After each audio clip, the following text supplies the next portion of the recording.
resolution on the council agenda is basically the council is going to ask the Oregon Liquor Control Commission, OLCC, to make rules before they just go ahead and do this.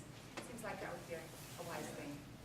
So that's on Wednesday, and then on Thursday I'm going to be going to the commission because they were proposing to give out their first license on Thursday, and we're going to strongly encourage them not to do that. More drunks on the street. Great. Great. Yeah. Well, I thought you'd have to have a certain amount of bathrooms if you were going to sell alcohol. How are they going to do that? Sell beer? Well, you can have a license to sell to go. well, no, this It would be. doesn't require bathrooms like 7-Eleven. This would actually be allowing them to drink on the, they're gonna draw a line around the food cart that would be inside. Yeah, so I'm gonna take comments on this, because this is really helpful. Patrick's next. Can you help me? Just out of morbid curiosity, is this in the same neighborhood that you're trying to get rid of alcohol on the streets? This is everywhere, yes, indeed, including the same place that we're trying to get rid of alcohol in the streets. Yeah. Yeah, no, really. Very, very. You and OLCC, right? Can you clarify if the licensee will be the owner of the food cart or the owner of the lot that the food cart is on? That is something we are asking them to clarify. They're saying that they would allow the food cart owners to be the licensee, but then it's the question of how does the liability then go to the property owner? Because they cannot move anyway. Yeah, it's supposed to be for non-mobile carts, but it is in every neighborhood. You're right, Patrick. And yes, we are still moving at a glacial pace with the OLCC to try to figure out our alcohol impact area downtown. I briefed you on that last year, figuring if there, are there particular kinds of high alcohol beverages that could be have their sales restricted in order to cut down on street drinking. Yes. Out of Southeast Belmont, 43rd, there's a house card that sells beer already. Yes, apparently I heard that too, and they didn't seem to know anything about that. Oh yeah, it's called the Buckland Brewery. No. It's a block from my house. Yeah, yeah. I So don't that's drink, the but question of, you know, if I know they, where it is. the state, OLCC maintains that liquor licenses are by right, not a privilege, that unless you've done something bad, you get one. And certainly the city doesn't have, has very limited ability to zone or otherwise monitor alcohol establishment sales. We did last year update the time, place, and manner regulations, making it a little easier for our police to, and the Office of Neighborhood Involvement to go in when there's chronically misbehaving customers at misbehaving businesses. But we don't have the authority to say, you know, no, you can't have a liquor license. So that's going to be the second part of our resolution, which we're going to amend on Wednesday, is to ask in the next legislative session for more local control or more standards. For instance, right now, even if there's a homicide at an establishment like there was at Club 915, it's the OLCC who is allowed to close that establishment. The police don't have the ability to require an establishment to close for a cooling off period to figure out what happened. So there's some pretty basic things that I think most of us would agree that if somebody gets killed at your business, that there should be a time to check into that before you open up and start selling again as if nothing had happened. So that's what we're working on that issue. I just wanted to bring it to you because it does affect both everybody in our community, and it will affect all the communities, whether there's currently a licensed liquor establishment or not, because we allow and encourage food carts in a lot of different locations. That's something that we've been working on with the county in my office to look at the whole issue of food carts and are they safe. You may remember a year or so ago, Commissioner Leonard did our crackdown on the fire hazards of some of the establishments that weren't necessarily operating as safely as they might. So we want everybody to be safe. That's the bottom line of what this committee talks about and what I certainly am interested in on the city council. So anyway, when I disappear, it's not that I got fed up with this conversation, because I really like having these discussions with you. It's just I'm going to go and do my big TV spot, and then I'll come back again. Thank you, Commissioner. So everybody, Sarah, do you have any updates for us? If people will notice, if you're new in the middle of the table, there's data. Every time we meet, we review the data from the sidewalk, from the ordinance.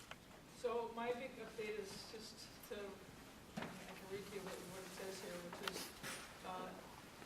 it looks like we've given 9 written warnings, 1 verbal warning, and 4 citations.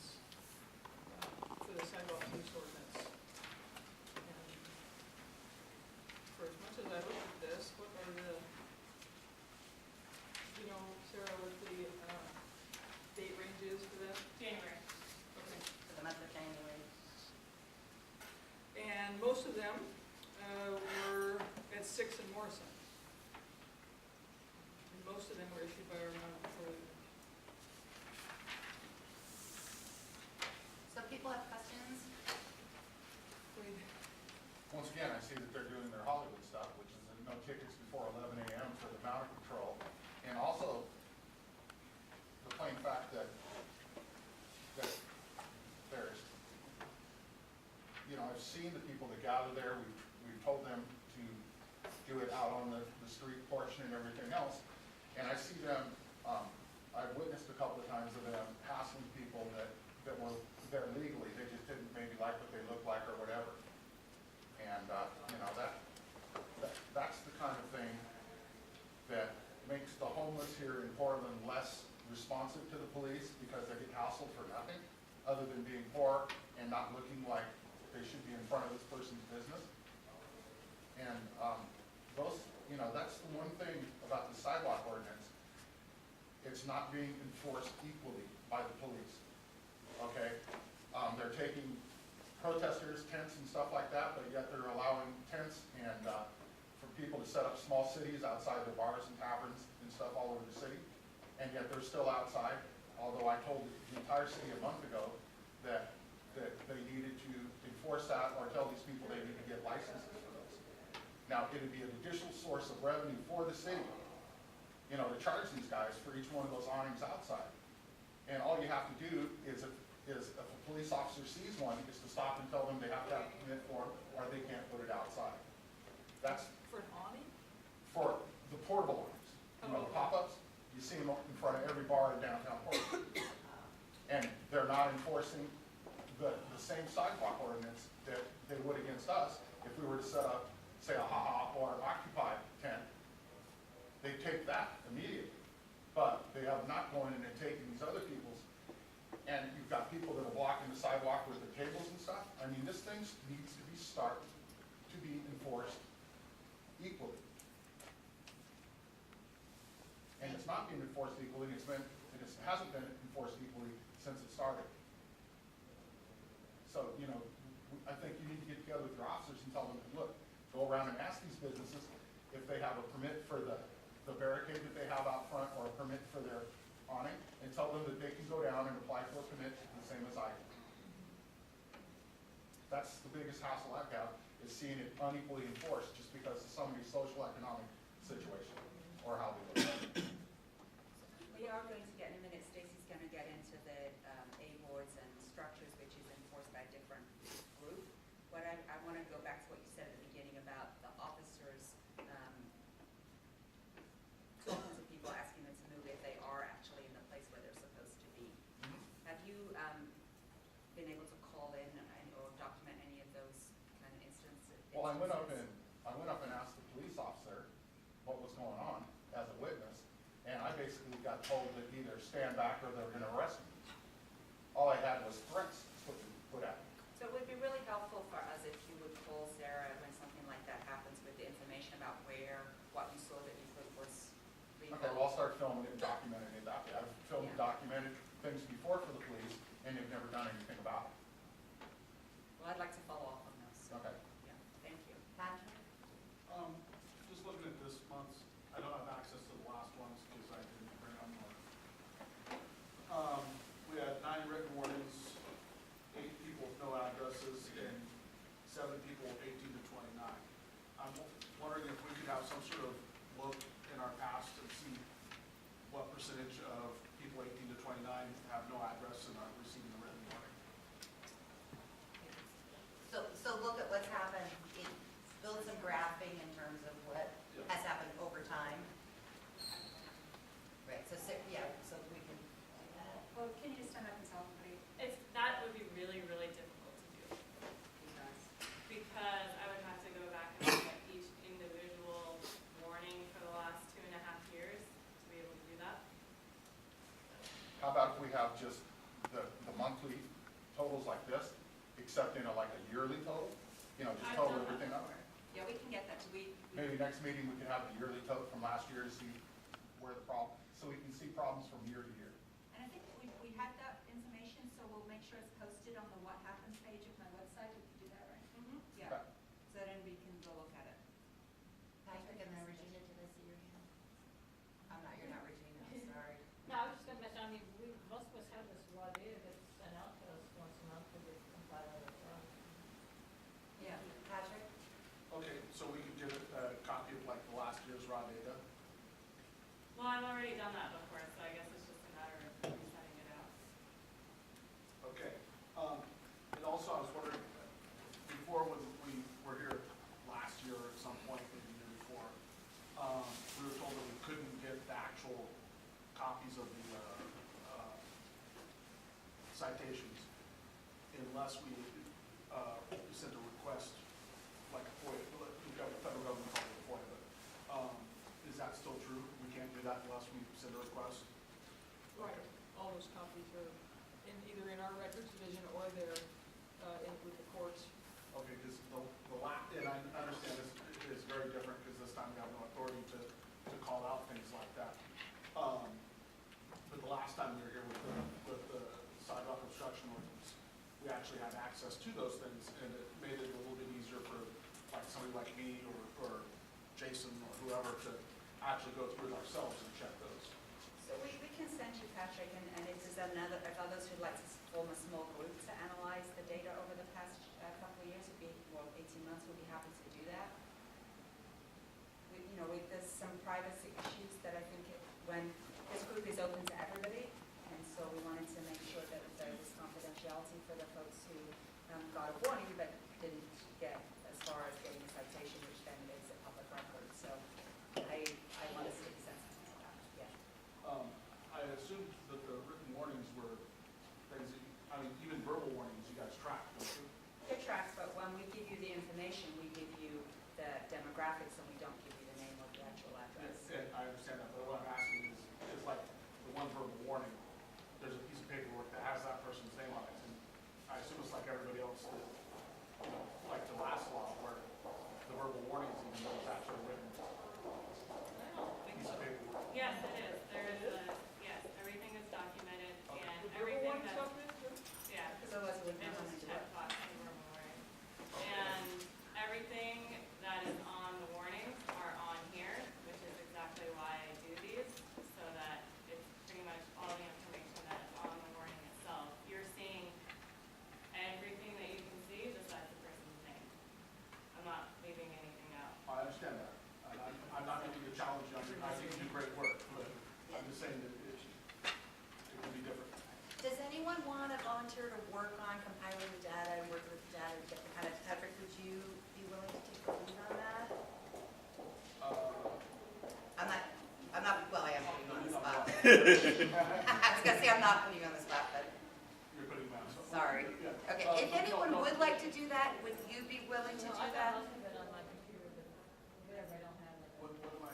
Well, this is just about getting together to compile the data to like, Okay. and I heard Commissioner Fritz said you can get raw data from Sarah.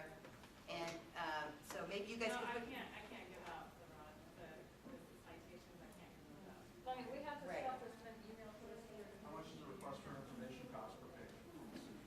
Is that what I'm have to do? I have no idea how much that costs, but.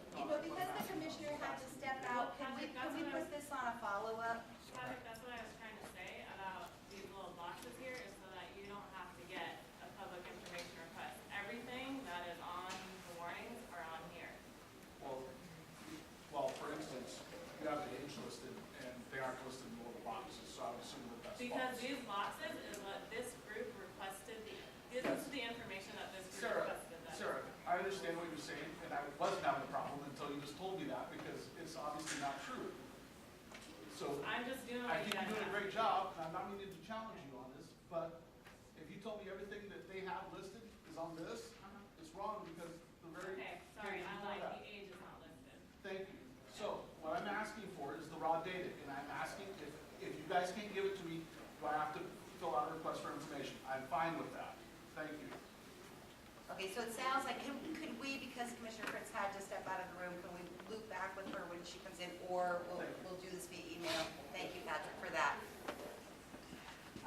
Yes, I have my usual comments to make, and I think Patrick made the first one, that it's obvious that homeless are the ones being targeted. When there were 11 contacts and 8 of those had no address, I think that's pretty obvious.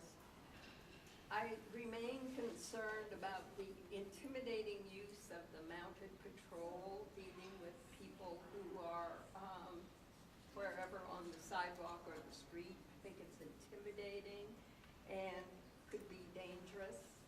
I also noted that there were 2 unrelated arrests, and it is my opinion, continues to be, that that this ordinance is a pretext arrest situation. I realize one person had a number of allegations against him or her, but were it not for this ordinance, the person probably would not have been arrested.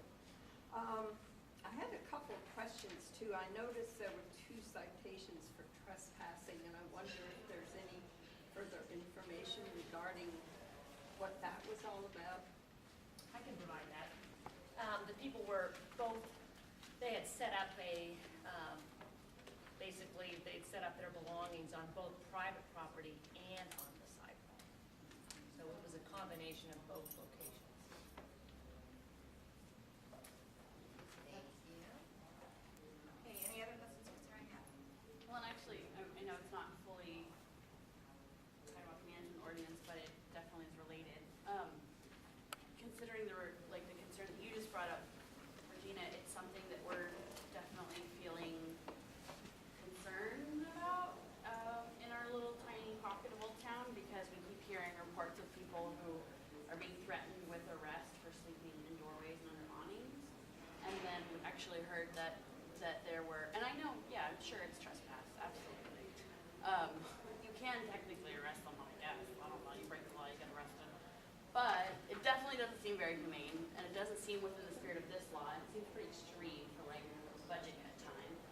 And I know for sure that we had at least one customer who said that he was arrested, and I wonder if he was one of those people. But I feel like I just want to call out what I see as a crackdown being in front of the Grove Hotel, because now the property is bought and they have big plans for it, which is fine, but in the meantime, you can't treat people who've also been in the neighborhood and have nowhere to go without dignity and respect. And I don't think that actually arresting someone for trying to get out of the rain in the season is all that. Thank you for that, Jen. Did you want to say anything about that?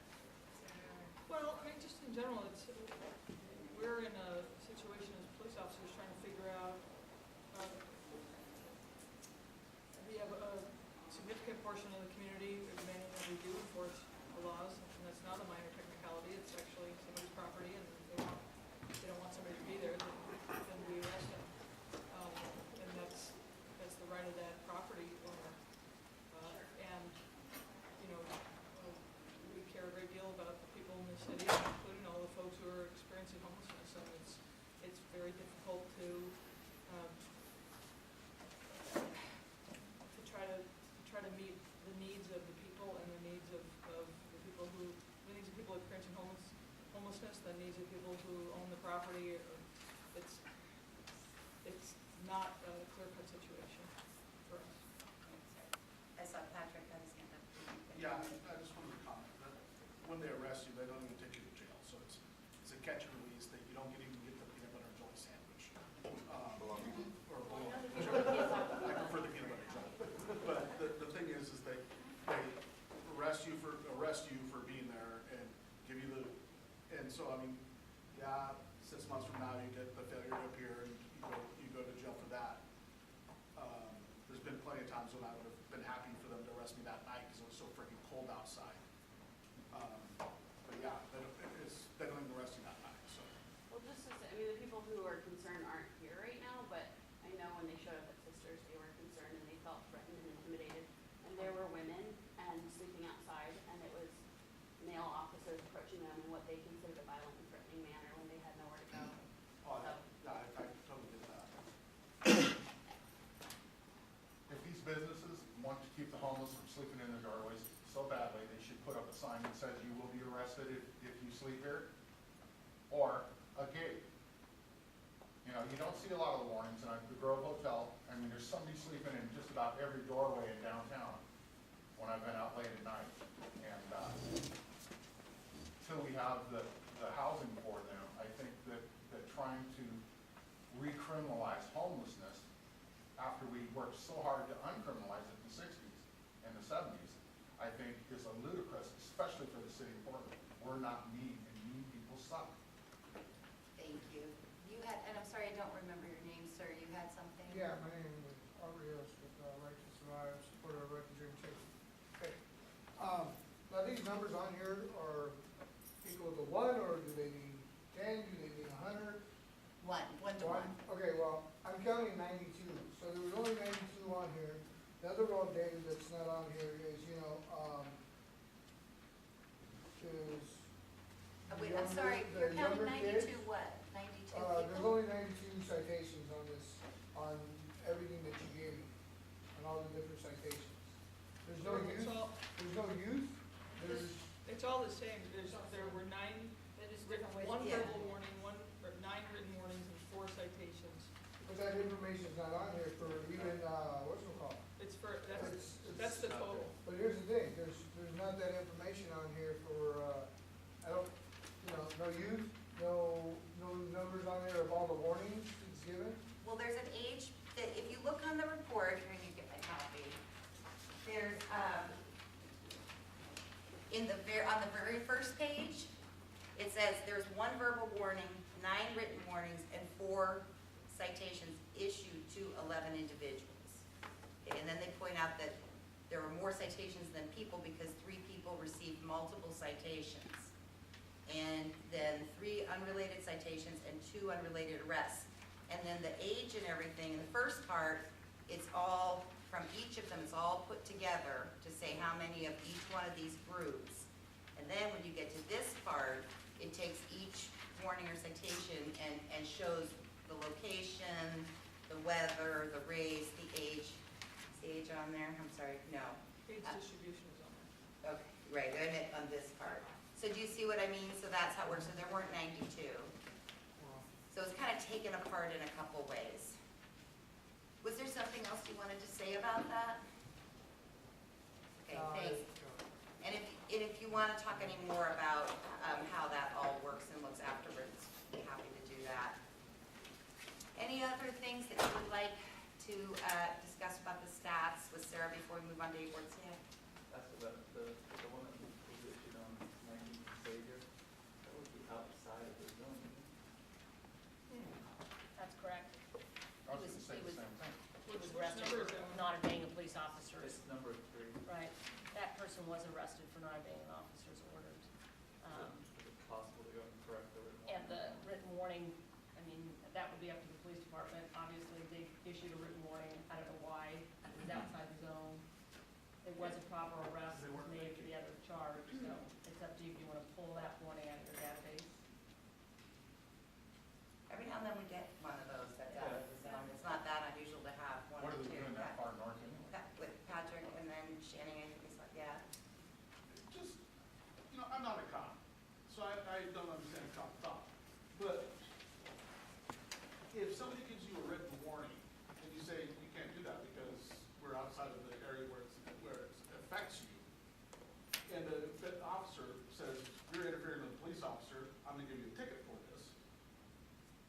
Is that, honestly, as a society, are we gonna get the guy on the IPO when the cop was wrong to even give him the written warning to begin with? If I can tell you that, what I recall, if my memory serves me right here, but I'm getting older, so sometimes I forget things, that this person and this officer had had a number of conversations about not erecting structures on the sidewalk up in that area.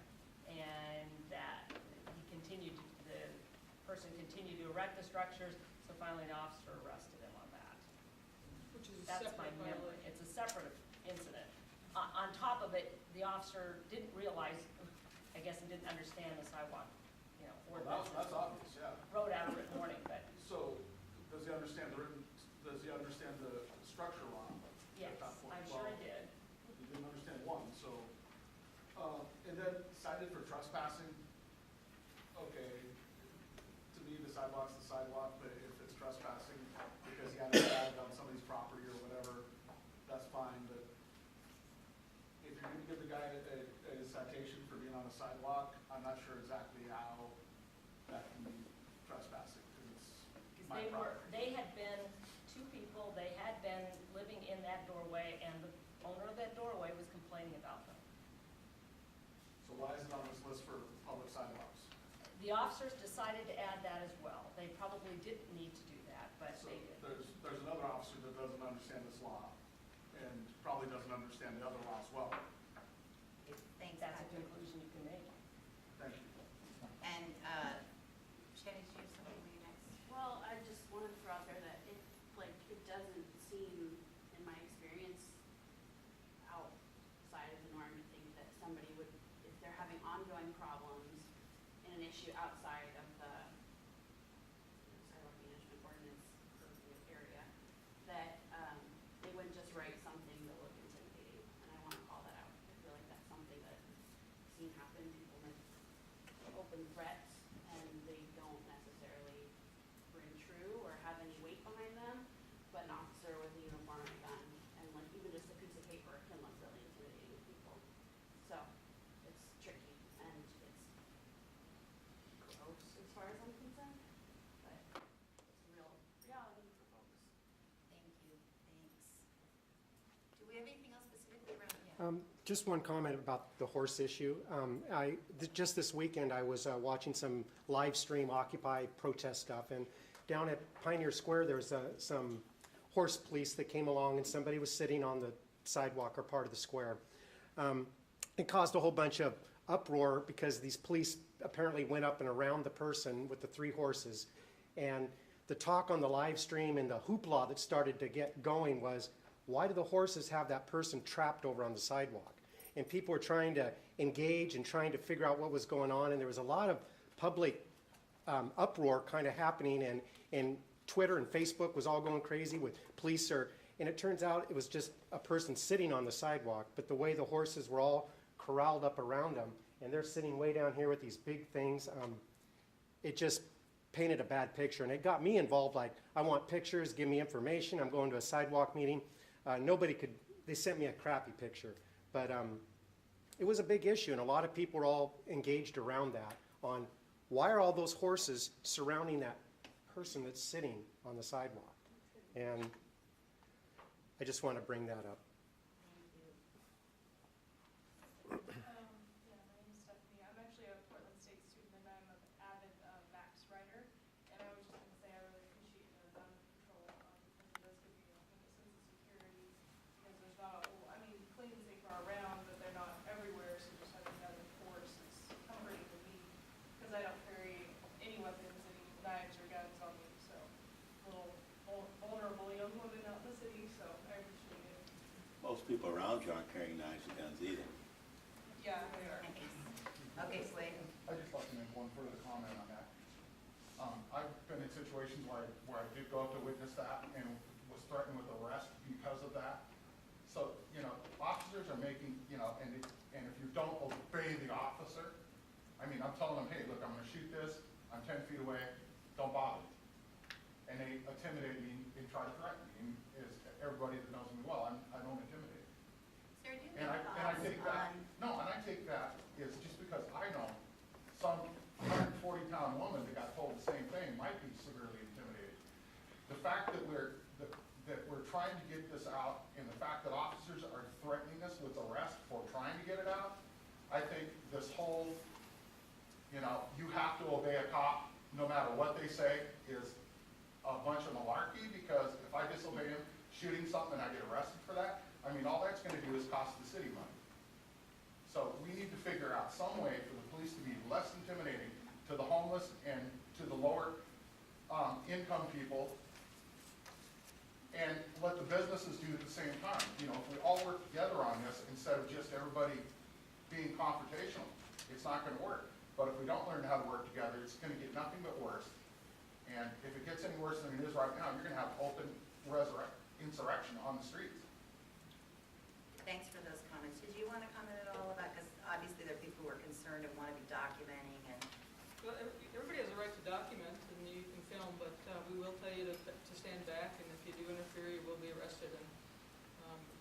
we also have a right to do our business in a safe way, and that is just really important to us in order to be safe. And we get, I have not seen police officers being intimidating. I don't think that your characterization is how I see it, frankly. But we're trying to do something out there for everybody and with everybody.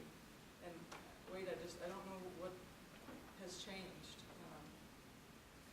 what's going on, but I get that you're really angry, and I'd be happy to talk to you about it. But we're not trying to harm people, and we're not trying to intimidate people and misuse our authority. We're trying to do the best job we can, and to make this a safe place for every one of us to be. But the people that are out there don't feel safe, and we're on the other side. Well, You know, I mean, it's a balance. Thank you for those perspectives. I'd like to call on Michael and then Mark and then, I'm sorry, what's your name? Mike. Mike, and then I'd like to think about whether we want to move on to our next item. I have great experience in Portland, 35 years in business. And I have been through over 100 anger management classes. And I can tell you from my long experience with contact police that when I'm courteous and when I'm helpful to a police officer, everything goes very smooth. And when I'm belligerent and when I'm mouthy to a police officer, things get tense. I respect the police. Every businessman I know, every citizen that I associate with respects the police and feels that they have a very difficult job dealing with the public. If we do not instill a sense of respect for the police authority in the city, we're going to have belligerent people causing our society trouble. And we peaceful people don't like trouble. That's not fair. We're all peaceful. Wait, no. Hold on. I have not Everybody's punched a listened. cop out in 28 Everybody's years. listened to you all. So don't go there. Look, He gets to say what he everybody has gets to to have their perspective, okay? We're gonna go back to that. We've got a queue, okay? And we're gonna keep working through that. Mark? Coming back briefly to the situations where there were citation issues, one of the things that was helpful about being able to see the full citation errors in the old sidewalk ordinance system, safe system, was that often the officer would document how many times they contacted the person about the issue before they took any kind of formal action. And I think there's one frame on this that is, officer walks up, sees somebody there, says, get up, they don't immediately get up, and they issue them a citation. Patrick may remember it differently, but that wasn't the typical narrative. I mean, it could happen, it does happen, but most often it wasn't that. It was much more, this is somebody that we've talked to about this before, we were here, we came back, they were still here, we told them, So it might be interesting if there are situations like this that raise a particular amount of concern for the group, to pull that narrative and just see whether it was a situation where, these folks have been there, they've been there for a while, that this is contact them, or whether it was in fact one of these more. Because I think, the officers do a difficult job to do if they're being called on by a property owner to address the situation. They try to do it informally in a respectful way. The person doesn't or isn't willing to move. At some point, the officer has to take some kind of formal action. On the other hand, if there's an officer out there who is just kind of seeing somebody and this is the first thing they do to solve the problem, is issue a warning or citation, that may be something that we want to know and be able to respond to. So maybe we can dig a little deeper into a few of these if they do become an issue for the group. My comment was in respect to having respect for the police and showing backwards the police respecting people. I've come to a lot of these meetings and human rights meetings where they bring administrative police in, higher up police that sit and represent the force. And they say great things and they have all kinds of really progressive, let's work with the community. And then out on the streets is another story.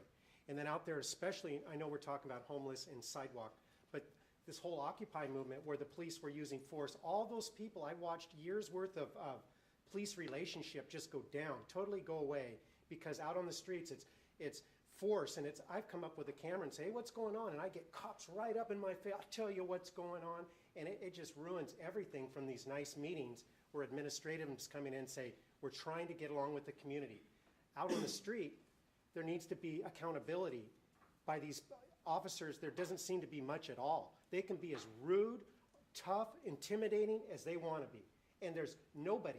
I've gone in the police station and tried to talk to somebody, and I get the same runaround at the front counter there. Nobody to talk to. You know, a name or an email or something. But it's blatant, the disparity of the meeting versus the street. And that needs to be kind of together a little more, because it's coming apart. And so when you have those disconnects, have you reported the officer's behavior to the Independent Police Review Division? I haven't gone quite that far yet. I mean, that seems like a big step, but if, It seems like it is, but in fact, that's really what the most helpful, because Sarah can't deal with an incident if she doesn't know the details of it. And if you, and the Independent Police Review Division was within City Hall in the auditor's area. So what happens then is that the internal affairs takes the first crack at looking at what did the officer do. The superiors ask the officer what they did, and they take the information from the complaint.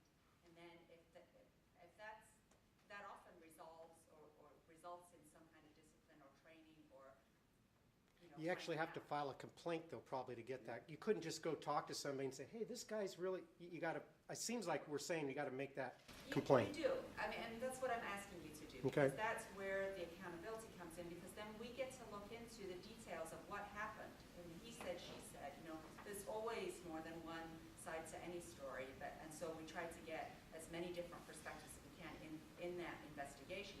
But that's what helps us tease out. What is it in training or in supervision or in behavior or in, what kinds of situations we ask our police to engage in? What is it about that hasn't resulted in everybody feeling safe, and how can we change that? So it does feel like it's a major thing to complain, but in fact, getting those complaints into the system so that we can see is there a pattern? We can tell from the sidewalk data, is there a pattern on who's getting cited? If there were also a number of complaints, would be able to look into what's really going on here, and that would help me to be able to decide what else do we need in our independent accountability system. Okay. And I'm going to go, oh, I'm sorry. Well, I've got to get to another meeting, but I just want to say, if you make a complaint, it helps us if we know who, when, where, then we can actually look into it. But just food for thought is, think the other side, like the situation with the guy surrounded by the 3 horses. You don't know why they were contacting him necessarily. Only the ones who really know that are the cops, and he might or he might not. And so the reason the police officers are contacting somebody, or the reasons that they're doing what they're doing, you might never get to know that. And there almost always is a reason that we're doing what we're doing in the way that we're approaching.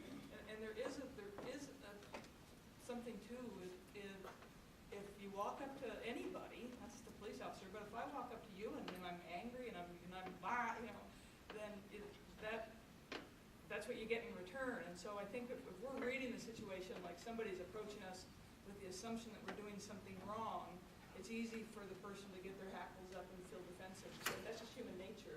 So if we could all just learn how to be a little more subtle and just asking and inquiring in a way that isn't accusatory, we'll probably get a different, I'm guessing our police officers would respond a different way.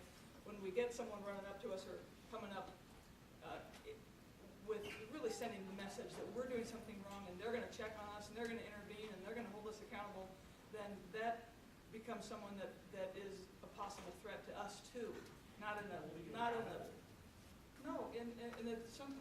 This might come as a shock to you, but people assault us all the time. And so we're constantly trying to figure out who it is that we need to pay more attention to. And that's one of the indicators. It's not that they're holding us accountable, but if they come up angry, then that's a two. For us. You just said for holding accountable. That, it was in the list, I think, Dr. But, so Sarah, you said you need to go, so we want to respect that and let that happen. Bill's had his hand up for a while. 33 years ago, I used to work for the Springfield Police Department, Springfield, Illinois. In every police department, they have a guy who looks at complaints. Complaints, that you have to file the complaint. But if you file the complaint, there will be somebody who looks at them. And sooner or later, this person will see that name come up time and time again, and that person will go to that guy, to that police officer and say, yo, if I see your name on this complaint again, I'm telling the chief.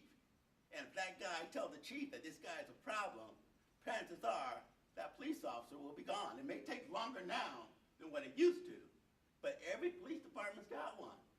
But you have to file the complaint, because if you don't file the complaint, we don't know.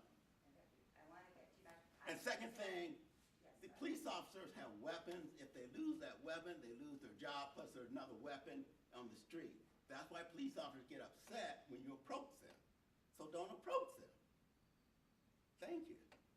Thank you, Bill. I just wanted to say, Shani and others, I know Sister has worked it all with Irene Konev, because she's great community outreach person for IPR, and she really will work to like have the people come to take the report where people feel comfortable, so you don't have to feel like you have to, you know, for people who feel really intimidating coming into, it's in City Hall, but the office not in the police department, but that's intimidating for some people. So I just want you guys to know about Irene, because she's really terrific for making those contacts and connecting with the community, and is happy to come and do presentations, last time I checked, to any group about how to work with IPR and what IPR does. So I just want to put that out there. So Patrick, you had your hand up, and then did I see yours, Regina? And then let's move on to the sidewalk A-boards then.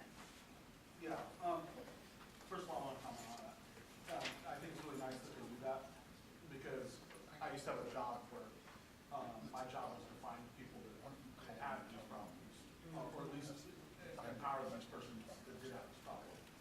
And part of my job every day was listening to people say, well, I can't go there because it's City Hall and I have a problem. I can't do this because I'd have to go down there with a bunch of cops. I can't do this because I don't have a computer. I can't do this because I can't spell well enough to do it. There's a whole ton of reasons why the person can't do that. And you're absolutely right, her coming out to do those things is great. But what we have to understand is that there's a lot of complaints that are happening around this because we don't have a system built for this. Well, probably a multiplicity of reasons, because I was supposed to say that idea that you're amping it up by filing a report, when actually that's just part of the system that helps keep everybody, you know, accountable. And secondly, I want to go back to what our friend over here said. And I grew up on a Marine Corps base. I grew up on a Marine Corps base where the authority was person in uniform. And if you fell down and scraped your knee, if you fell down and busted your head, you got up and looked around for the first person in uniform and went crying to them, because they were there to help you. It was not until I moved to Portland. I've been born here, but we moved away when I was a kid. It was not until I moved to Portland that I become homeless, and I realized that is not always true. My first interaction with a police officer as a homeless person was them kicking me away and saying, "Get the fuck out of my city." And I said, "Well, I was born here. Well, your ass doesn't belong here now." And, you know, the police represent different things to different people. And I totally get that somebody who has a business, somebody who's in control of things now, has a completely different view on what the police do than somebody who gets kicked away by that. And I don't want you to feel bad about that. If you're giving me that, I feel bad about that look. Who, me? Yeah. Oh, no, I meant that to be a, yeah, you're right. But we have to face the fact that for every bit as much good as they do for him, they aren't doing that good for me. You know, when people like him hire private security that pretend to be police, for every bit as good they do to him, they make people like me hate the motherfuckers. You're characterizing me. Well, I've been kicked away too. Well, anyway, my point being, and so no, I don't think that we all should have respect for the police, because the police do a lot of harm to a lot of us. Thank you for that If perspective, you want Patrick. respect, you get respect.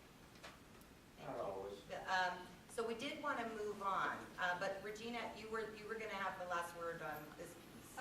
Yes, I just wanted to say, while there is an IPR, independent police review system, which is what we have at this point, it's basically the police investigating police, and most people don't have a lot of true belief in that. So a lot of people who are mistreated by the police, and believe me, there are a lot of them, they don't feel that they want to file a complaint because, again, basically it's the police investigating the police when it comes down to it. Thanks for that perspective. So, Stacy, awards. Oh, I'm sorry. Stacy, my friend, thank you so much.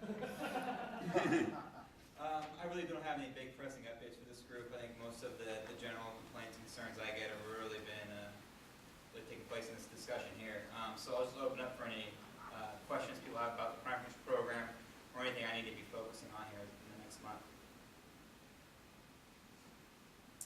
Getting the illegal structures off the sidewalks. And you'll definitely be discussing that at the next meeting, Mr. Cranston. Mike, what's up with this alcohol impact area? Have y'all moved at all on the alcohol impact area? Where are we at with that? Yeah, have you It's moved right at now all? it's stuck at the state level.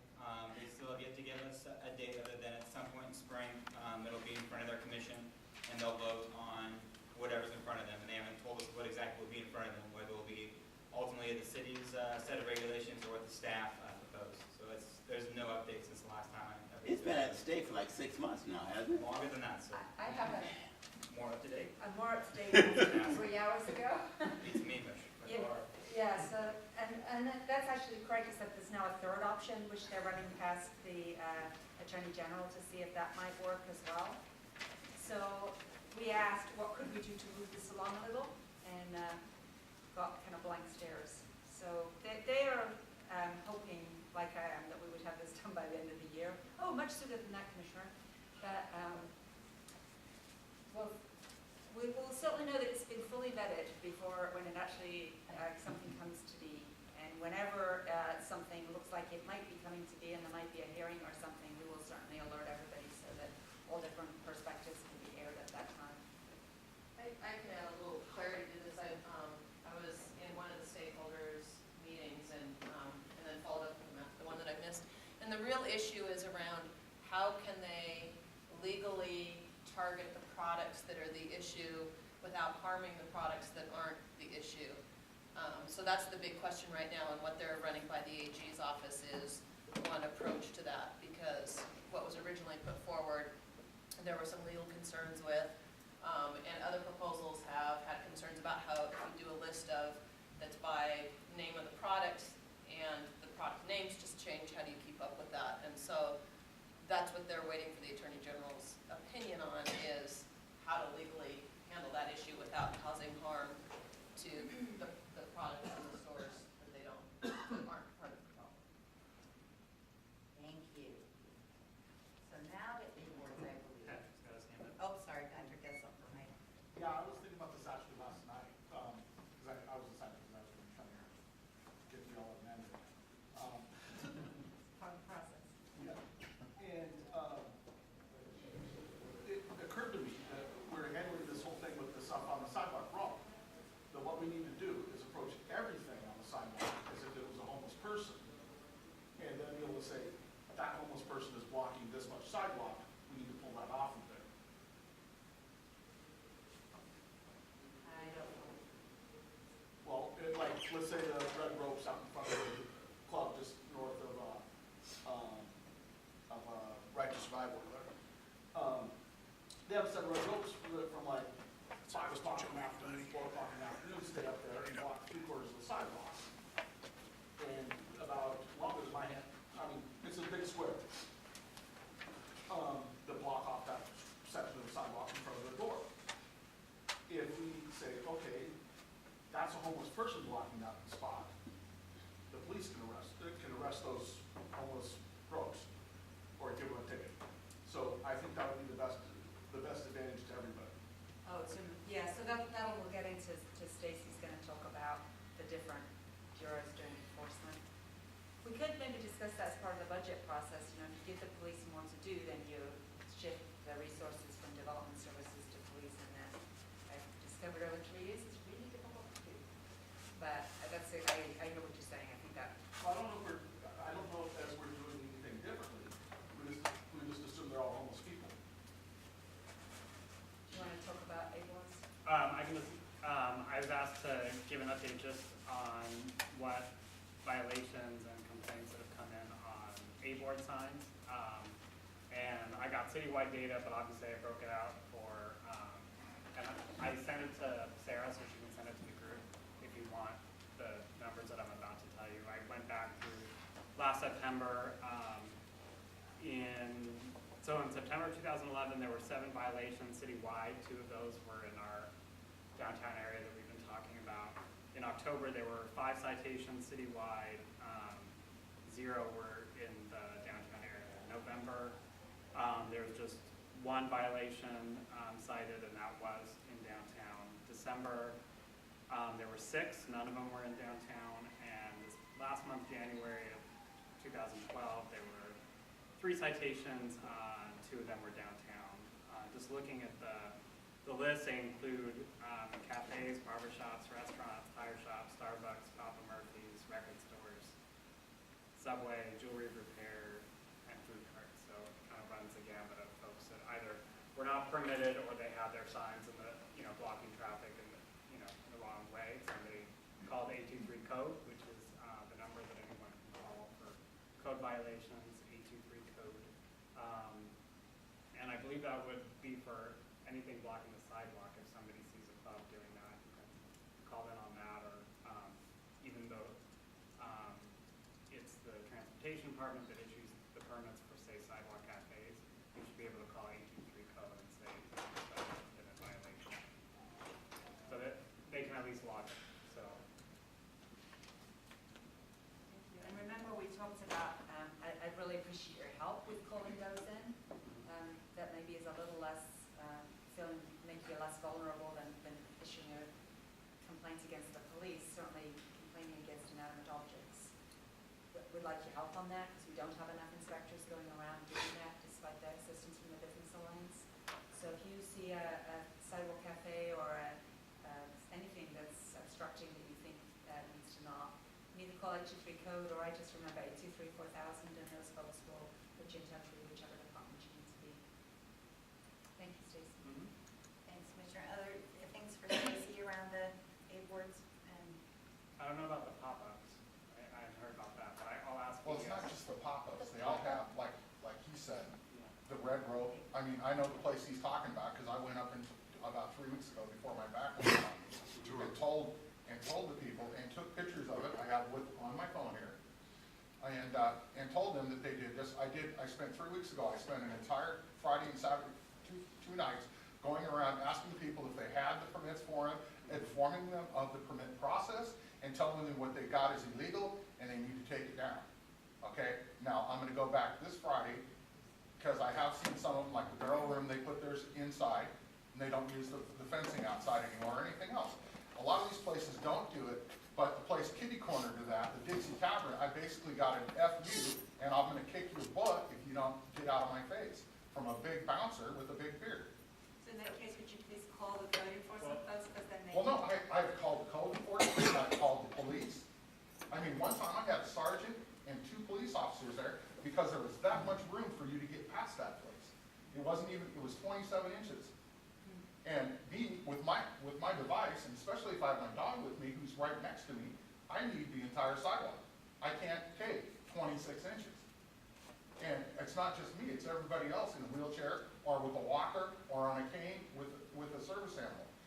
If we're going to enforce these things, we better do it equally. Okay, so you had your hand up, right? Well, you just mentioned pop-ups, and I want to make sure that for the record, that pop-up shops who had A-boards were licensed. And you're talking about a tent, Yeah, not a pop-up. Yeah. It's actually called an easy-up tent, and I just don't want any confusion with our pop-up shop program, which is city-sanctioned, and so we have the proper permits. No, excuse me, I'm talking about easy ups, the 10 by 10 easy ups. Easy-up. Yes. Perfect. I own 4. For some further clarification, there's issues with, some people are doing those things with freedom of speech and protesting intent.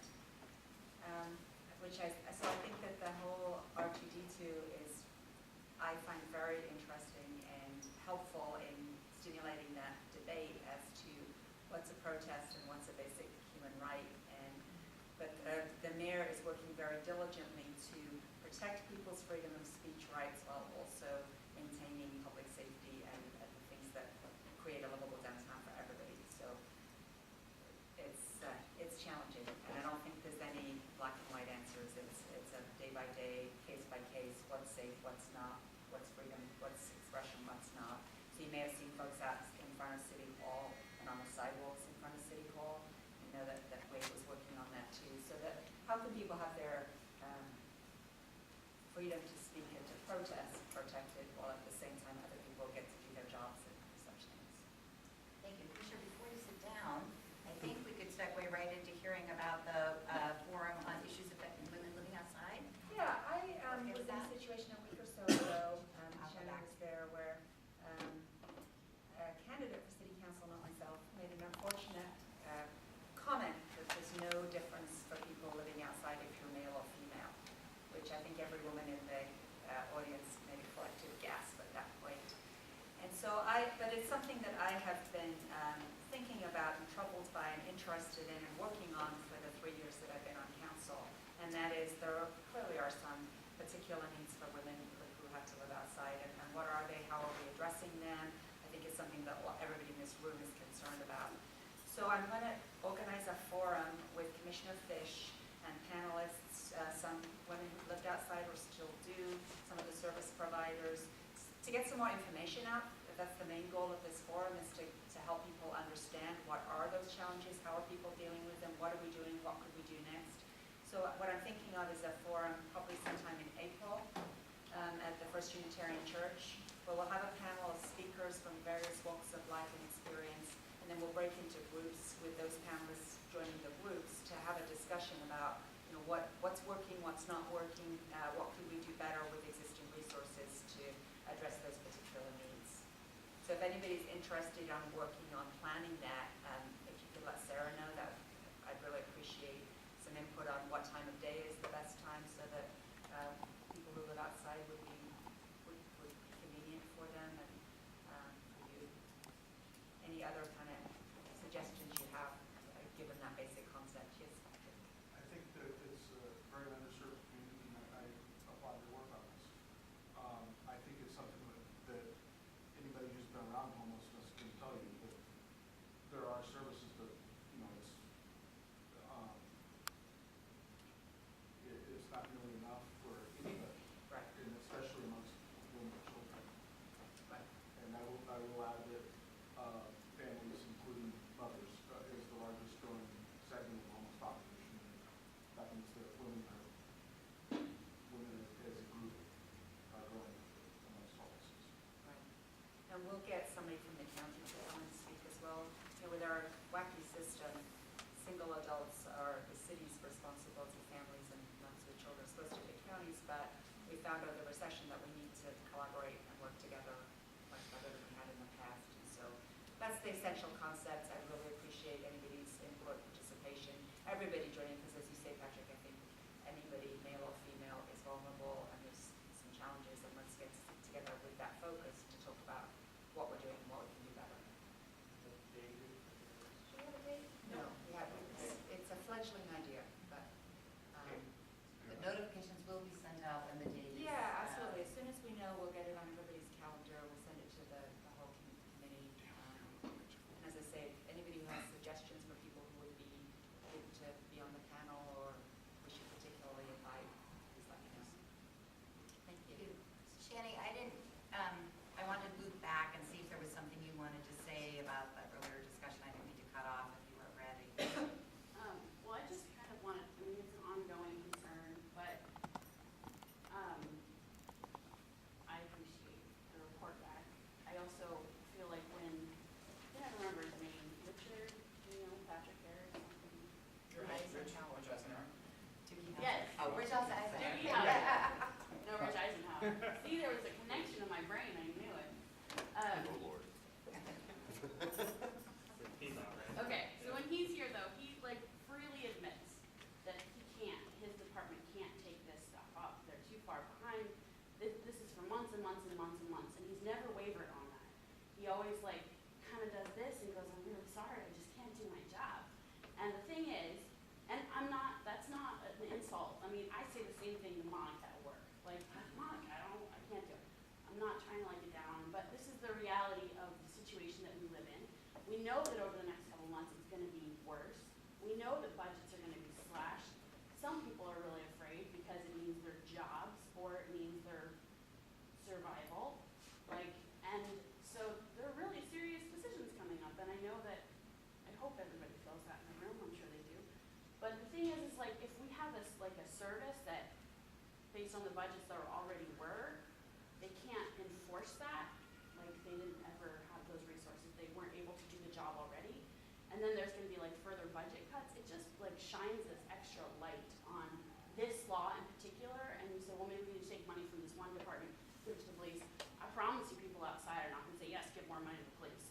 Like, that's not what they're gonna say. They're gonna say we need homes and jobs. And so I just think like in the next couple months, looking at really like critically, people who have power, and asking, just like the priorities that we're talking about over the next few months is gonna be really important. And I would love to see the data that you collected, like just to see if, I mean, it looks like I know that department's making an effort, but they've admitted that it's a really hard job that they can't really keep up with, and it's not their top priority. When the budget cuts and staff cuts first hit a few years ago, BDS really did have to prioritize what was fire life safety, what, Yeah. prioritizing, say, apartment buildings, where you don't have, you have less control, right? You're not the landlord, you can't turn on the heater, things like that, versus, single family home or stuff like that, where tall grass and weeds, where you can call and complain about your neighbor not cutting his grass, it's gonna get logged, but they're not gonna be able to send out an inspector to take a picture, they're sending a lot of letters, but I mean, it can be a paper tiger in some instances, just kind of putting out that threat and hoping people will do the right thing. But they do get logged, any code, like somebody calling to complain about a frame, maybe inspector's not gonna go out that day, because, there's just only so much they can do in the day, but that doesn't disappear, that subway stop, or they're gonna continue to accumulate, and when they have the staff back to address those things, it's gonna stay with that. So I guess just to be really clear, what I'm trying to call out is the fact that like, I feel like 18 months ago or whatever, we had partners and folks who we said, well, we'll sit down at the table with you. I mean, Sisters has always been vocal that this isn't like this isn't the best thing ever to them. Like there's obviously other things that we feel like we need to do, priorities, but it just seems like there was partners, like Street Roots was hesitant, and Commissioner Fritz, you assured us like this was about mobility and people's rights, and everybody said we're going to make sure this time around we're going to do this right. And whether you were like, I mean, I'm going to take what you said at face value, and that your intention was good, but in certain situations, like we're not going to ever have the money to do what you're saying, and so it's just going to be like I'm super frustrated and I feel a little emotional. Like your comments are really offensive to me, but I don't understand what the point is of just sitting here and talking in circles, like every month. If we're actually, I mean, are we trying to learn from each other or whatever? What did we sign up for here? And I know this conversation's been had before. Like that's why we went down to every other month. But like I guess just some accountability for the meetings too. I wonder if like agendas could be posted and the meeting minutes can be posted. It seems like city resources are being used for these meetings, and there's not really any outreach. I feel like it's the same players always, and I know that these meetings aren't posted anywhere on the city's websites. Now it's just like kind of stuck in a siphon of people that are always going to be here, right? And I want to be productive, and I know you guys all do too. So these are pretty big concerns. I don't think we're going to have the money to make this a fair law ever. And so we're just going to sit here and always be disgruntled and be like, look, you're just targeting people. And I want to move us forward or wonder what the point is of these meetings. Thanks, Shannon.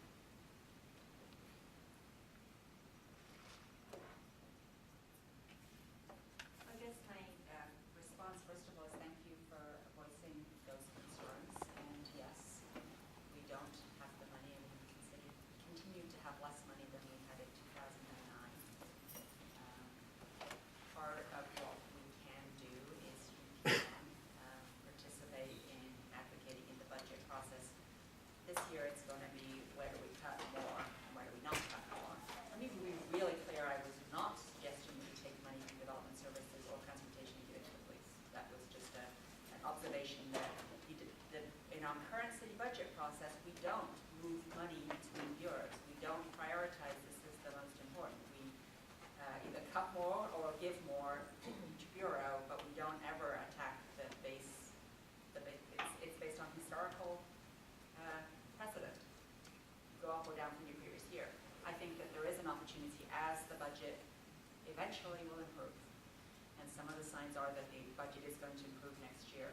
That instead of just saying we're going to blanket give back 5% to every bureau, we actually look at, we've got this amount of money more, where is it best spent and how is it best spent, and involve the community in that as much as we have involving everybody in the budget cuts as to where within each bureau we cut. So that's my hope for that. I'm not doing outreach for these meetings because it's monitoring the process we've done so far. We're not coming up with, unless anybody has one, a brave new plan for how to do things better, or for figuring out solutions to some of these problems. We're hearing about them. I'm hearing the feedback that it's not working perfectly yet. We still have some work to do with getting police actions completely in line as we see when we look at the data. But that's what this group to me is doing, is monitoring on. And whenever we do have new folks come in, we go back and spend time doing that over again.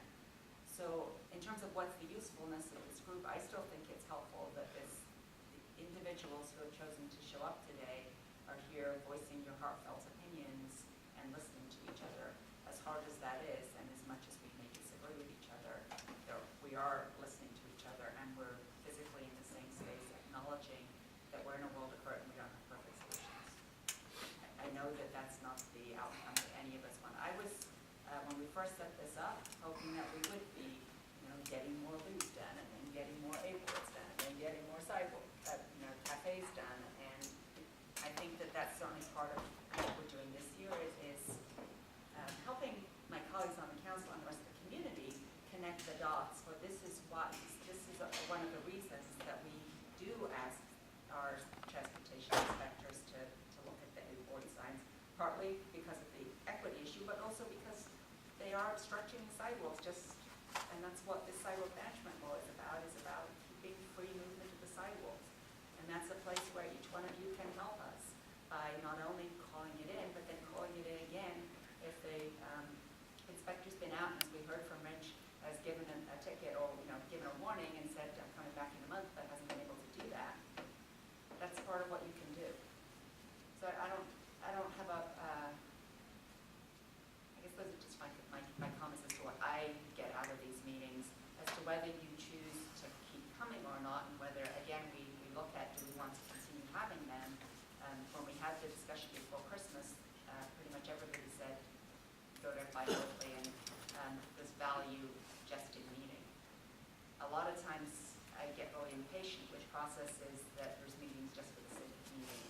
This is a pretty unique meeting where the people who are here would not be in this kind of conversational talk and listen setting in any other situation that I know. And so to me that adds value to what I gain to understand. So how about the possibility of posting some information on the city website about this? We can certainly do that.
saying that I think it would be helpful for folks, like, because they're not, right to dream too, there's no like filing cabinet down there where they can just like, but they pop into my office a lot and ask for things, or they go to the library. And if you're not someone who's receiving the emails, then having some just accessibility to feel like you're part of this process it feels like not that, if you're gonna email all those out, it doesn't seem like it'd be that much harder just to have them online. The police do that all the So time. here's what we'll do, right? we have a what happened page on my website, and I have occasionally put the summaries, like the annual reports I put up on the what happened page, it's all there. We can have a click that then underneath that each month we put in the citations. I really don't want to go to doing minutes of this meeting. I think that would hamper people's willingness to have back and forth, and then somebody who hasn't been involved in the process comes in and says, on February 6th, you said it, 5:55, 4:55, this, and I thoroughly disagree, and it shows you an idiot. That to me is not what I'm wanting from this group. I'm wanting a conversation. So that's why we are a decision-making body. We don't take votes. We have on occasion had shows of hands on for me to get a pulse on what we're doing. So I'm willing to definitely to put the measurements and the information that we have online, but I'm not real interested in turning this into a more formal decision-making body with minutes and approval of the minutes, and that's a lot of extra work that I don't know that anybody would read or care about. I totally agree with you that we probably don't need to keep the minutes as such, but I totally agree with Shane that having the resources available to more than just the people that arrive Yeah. Is a good thing. And I will say, the meeting minutes things, Mike Kuykendall from the Portland Business Alliance does not speak to me to this day because I called him out on something that said in the previous meeting. And so I totally get what you're talking about. Just Shane, as far as the resources, I know you're talking to people's sisters all the time. Feel free to give them information because I do save the minutes and the notes, and the calls go right to my cell phone. So I'd be happy to talk to anybody about this meeting or make sure they have the information they need about these issues as well. That's Well, another that's just resource for you. keeping, I mean, we have a model of like trying to get people to be able to do this stuff on their own and not feel like they have to, well, Shannon works from 10 to 6 every day, so I need to make sure I get to her office between, I can totally understand where you're coming from. Just want to give you one more tool out there. yes, I appreciate it. So I'm going to ask if we have any announcements or things people want on future agendas, because we've got 6 minutes before our time is up. Does anyone have any announcements they wanted to share? I'll just say that in a couple of hours, there's going to be a mayor candidates forum down at PSU in Lincoln Hall, 7 to 9 p.m. Mark's running his first marathon. Yay! What the? Is that tonight? No. April. Still here in May, you'll know what happens. Great, well, so we agreed it would be bi-monthly, is that what we're gonna stick with? What, is that? April 2nd? Okay, so we're going to do our forum in April, so how about if we move this meeting to May? Does that work for folks, or do you want to meet in April? Meet in April? I don't know, I'll be in Grand Raw doing home bleaching, so. It's nice having you whenever you can be here, Jason. If we do May, I mean, it's just, so you're saying